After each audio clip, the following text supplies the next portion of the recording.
Hi hello welcome to coffee with కబుర్లు. ఈరోజు మనం బర్త్ మార్క్ అనే తెలుగు డబ్బుడ్ మూవీ కోసం మాట్లాడుకుందాం. ఆహాలో స్ట్రీమ్ అవుతుంది. సో చూడమని అయితే నేను చెప్పలేను. ట్రైలర్ చూసి థ్రిల్లర్ అనుకున్నానండి. అండ్ మూవీ స్టార్టింగ్ చూసి హర్రర్ అని అనుకున్నా. విట్నెస్ ది మిరాకిల్ అని పెట్టారు ట్రైలర్లో. చూస్తే విట్నెస్ ది మిరేజ్ అనిపించింది. ఏమైనా అవుతుందా, ఇంకా ఏమైనా వస్తుందా, ఇంకేమైనా జరగబోతుందా అని వెయిట్ చేయడమే అయిపోతుంది మూవీ అంతా. కానీ ఏం జరగదు.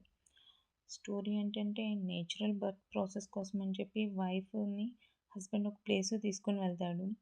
అక్కడ విచిత్రమైన క్యారెక్టర్స్ ఉంటాయి. అండ్ ఈ క్యారెక్టర్స్ అన్నీ ఎందుకు అలా ప్రవర్తిస్తాయో తెలియదు.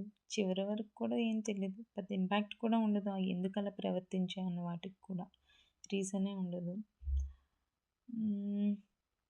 కొంచెం డిసప్పాయింట్మెంట్ అయితే ఉందండి. నాకైతే అంత నచ్చలేదు.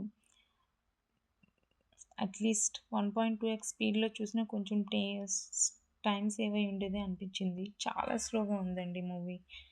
అండ్ ఆహా వాళ్ళ డబ్బుడ్ మూవీస్ అంటే కొంచెం హైప్ ఉంటుంది కదా. ఎక్కువ హైప్ వల్ల నేను మూవీ కొంచెం ఎక్స్పెక్టేషన్ ఎక్కువ పెట్టుకున్నాను. బట్ అంత అయితే లేదు. అట్లీస్ట్ టైంపాస్ మూవీ అని కూడా చెప్పలేనండి. నెక్స్ట్ టైం మరో మూవీతో కబుర్లతో కలుద్దాం. అంతవరకు ఉంటాను. Take care, Tata, and please subscribe to my channel.